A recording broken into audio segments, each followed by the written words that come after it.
Hi there, Gemini.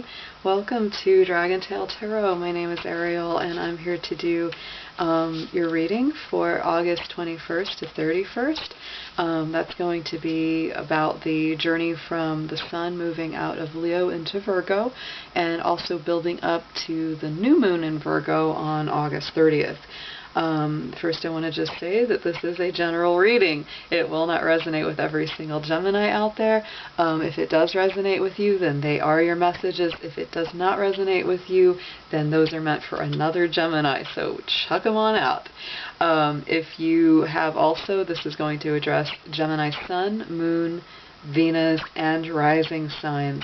So if you have, planets in other signs and you want to look at those videos for that sign, like say, hey, my Mercury is in Capricorn, then go look at the Capricorn. If your Venus is in Cancer, go look at Cancer. So you may find extra messages around those areas for you as well. First, I'm going to start out with a card from the Major Arcana, and also a spirit animal card to just get a feeling on what this last period of August will be like for you and what is your major theme for this period of time. Dear angels, dear guardians, beings of light, helpers and healers, I ask you to be around the Sun, Moon, Rising, and Venus signs of Gemini right now. Please protect their energy and mine as well as we do this reading, and I ask for their clearest and most accurate messages to come forward for their highest good. Thank you so much. Oh wow, Gemini, so you pulled the Star, which is very Aquarian energy, and we just came through that full moon in Aquarius. To me, that's very higher mind. One of my favorite tarot readers on YouTube is a guy called Ramblin' Mike, and he always says about the star, you don't get the star unless you've come through hellfire to get there. And so that's very true. It's like you've come through some stuff to be able to say, I've reached this level, because to me this is balance. This is, both the head and the heart working together, which is really what creates true wisdom. To me, the star, it's funny, it's Aquarian, but it's very Virgo too, because of the maiden, under the stars and in nature. So I also do feel that Virgo energy with her as well. So let's see what your spirit animal is coming up for this period as well, Gemini.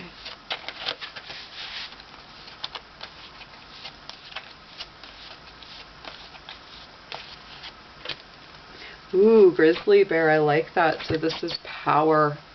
And we know that is a very deep, there's a mothership, kind of, energy behind the bear, always very protective, very powerful, very strong, very deep, and I always think about that hibernation period the bear goes through too. It honors the time that it needs to rest.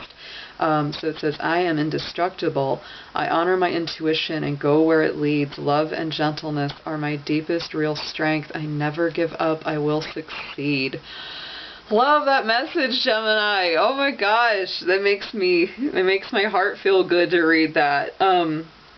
Because if you've been through a lot lately, or you've been through quite a journey already, that tells you it's like you're resilient, you're powerful, you will get through it, you have gotten through it. That's very, very strong. I love it. So then I'm going to look at your general chart for this period of time, because with all this Virgo, it's going to be more of a challenge, because Virgo and Gemini create what's called a square. So it's like when you see that little 90-degree T-square between a planet or more, that's called a square, and it creates a lot of challenge, it creates friction. So we are entering a time where there's a whole lot of Virgo going on. So break it down. Mars is going into Virgo on August 19th. The Sun is going into Virgo on August 23rd. Venus is going into Virgo on August 22nd. Mercury goes into Virgo on August 30th.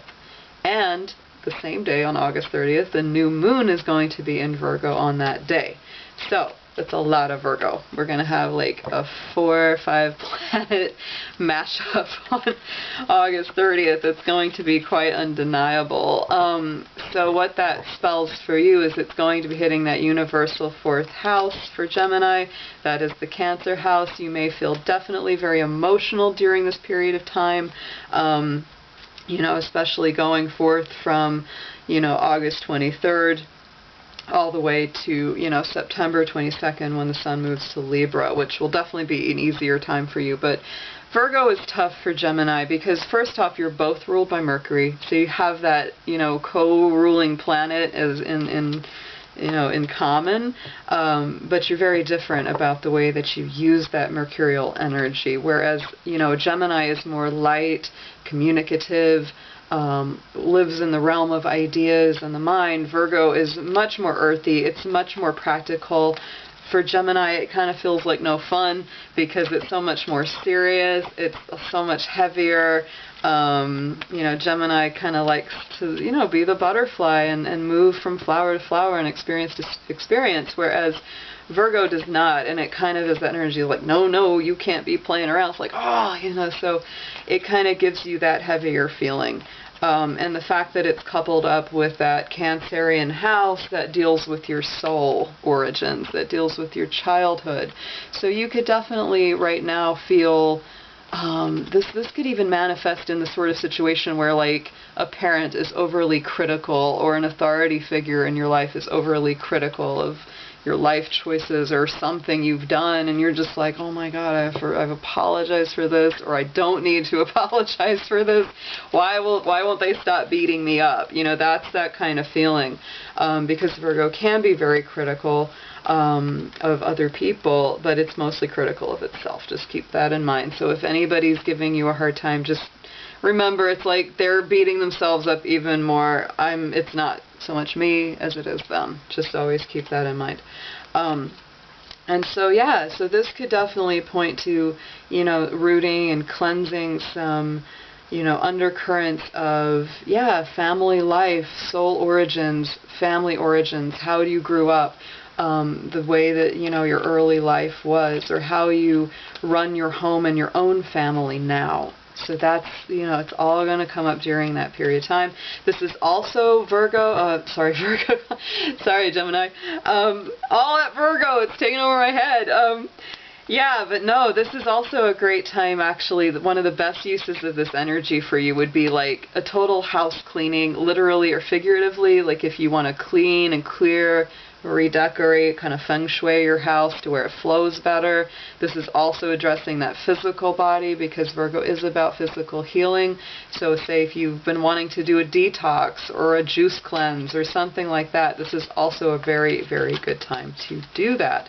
And I also want to point out that this is going to really activate those Capricorn planets in your universal 8th house, which is Scorpio energy. So, you know, this isn't the worst time, Gemini, to like think about even seeing a counselor or a therapist, or even if you haven't done that a while, if you've done it before.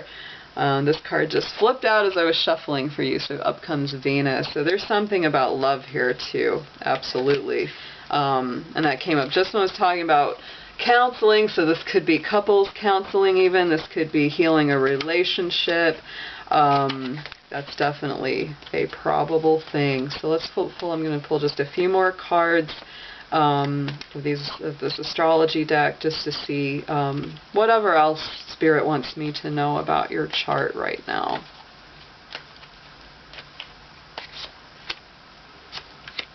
Okay, ooh, I like all of these. So Grand Trine came up, which is all about blessings. That's really beautiful because, like I said, some of the stuff that's going on is kind of challenging. So this tells you there's a method to the madness. There is actually a point to all of this, that there is actually quite a blessing on the end of all this for you, Gemini. Chiron comes out, the healing card. This is the wounded healer. So for all of you Geminis that may feel like, you know, how can I help anybody? I'm so beat up myself. But the whole story of Chiron, you can look it up online, is that, you know, he was the healer that was you know, her eternally wounded, like he had a wound that would never heal. And so it's like to sort of, you know, create some catharsis or create a feeling of like, you know, getting his mind off that, he would heal other people. You know, he had that gift of healing for others. So it's a very healing card. Even if you've been through a lot yourself, you still have that power of healing. And then the Saturn return. So there is a maturing process in here for you as well, Gemini. There's some element that, you know, you're growing through this, or you're getting more information, more wise as this goes along. And this also, to me, because Saturn definitely deals with father figure, it deals with, you know, family stuff, usually the stuff that's a little bit more challenging. So this could deal with a father figure, this could deal with your actual father, or an authority figure that you either have to heal something with, or come to some kind of closure over. Yeah. So, interesting stuff. Let's pull some tarot and see what comes up for you around this period as well.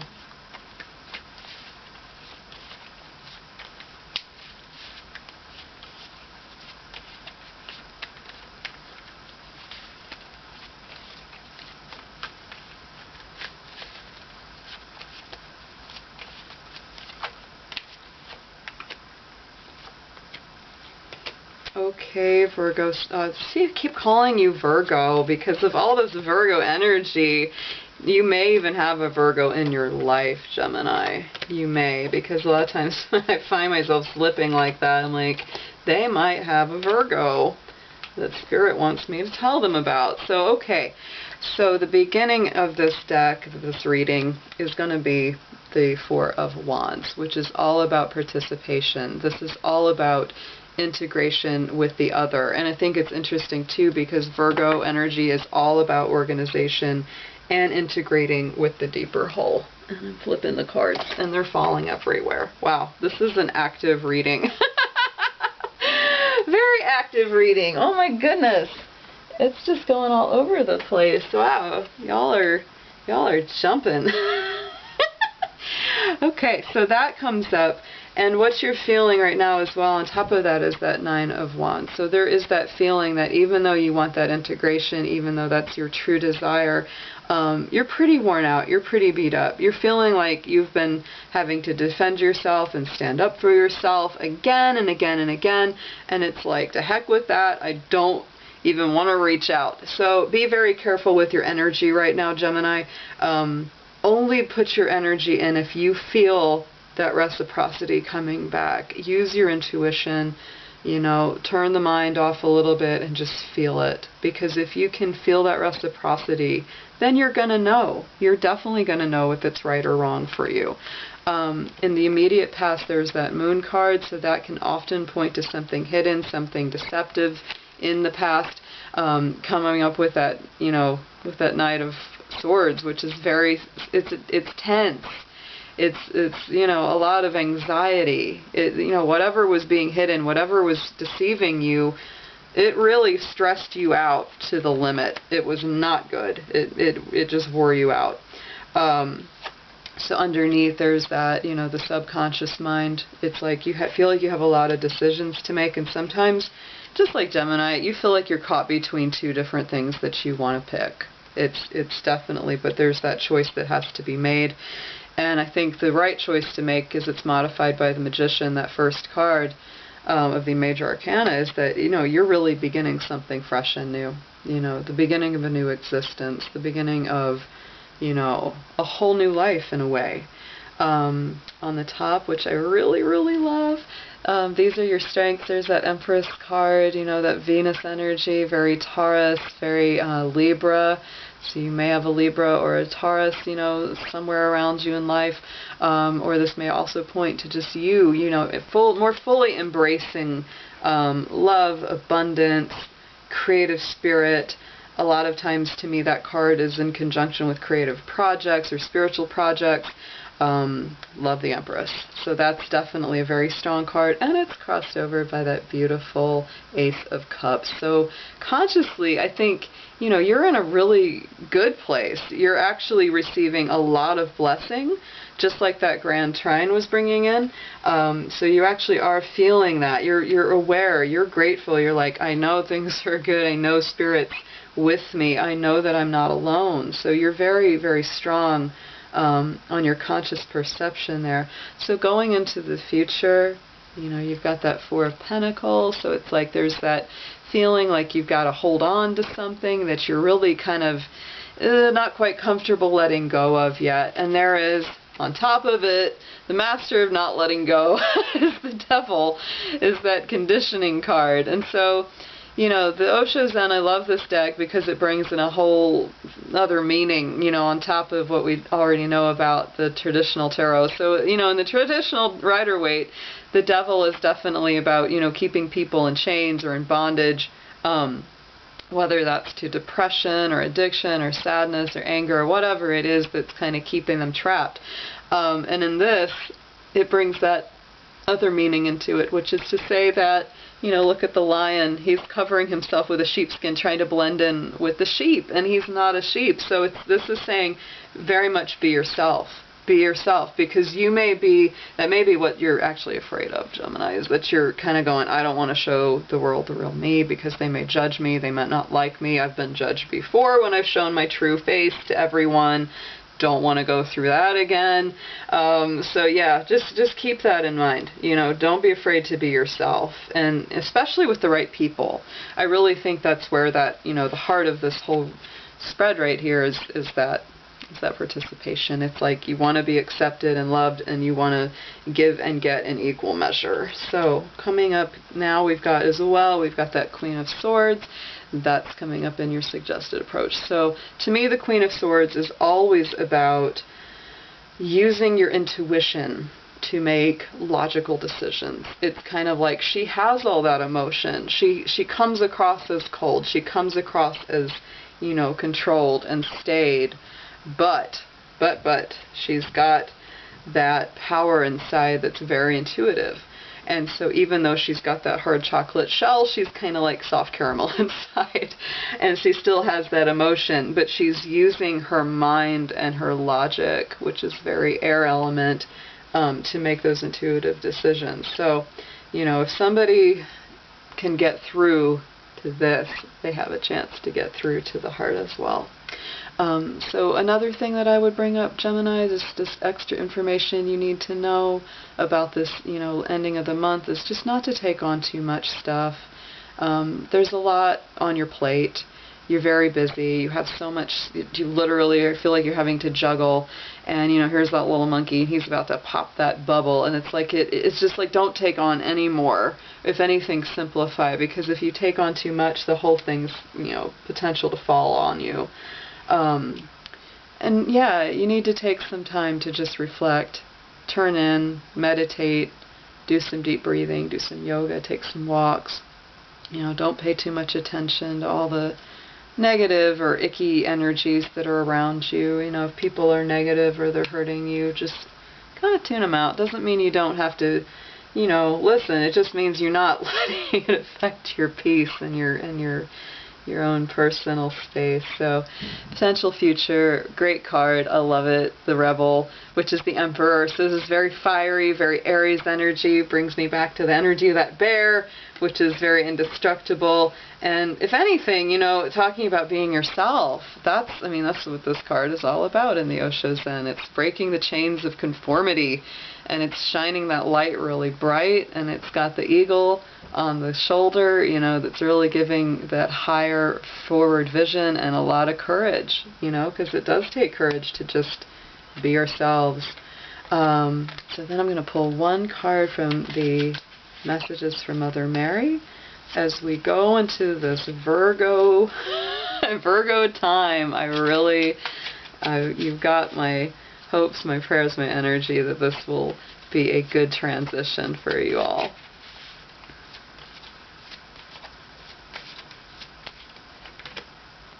Okay, wow. So sobriety comes up, which is my clear mind is easily able to focus and concentrate. So, Gemini, whether you drink or not or any of that kind of stuff, this is saying, even if you don't, this is like clear the mind. You know, this is really more about removing excessive thought, excessive worry, having what they call a clear, sober mind, which also brings in a sense to me of reverence.